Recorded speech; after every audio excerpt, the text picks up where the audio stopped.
Do you know how to extend the lifespan of your hearing aid batteries? Let's talk about some tips and tricks. The American Speech-Language Hearing Association recommends opening the battery door at night to allow moisture to escape. This can help extend battery life. Another tip is to turn off your hearing aids when not in use. This can help conserve battery life and prevent unnecessary wear and tear.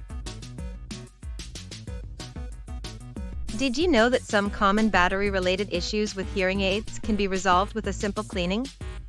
Make sure to keep your hearing aids clean and free of debris. In summary, extending the lifespan of your hearing aid batteries is important for both your wallet and your hearing health. By following these simple tips, you can ensure your hearing aids are always ready when you need them. We trust this video was of value to you.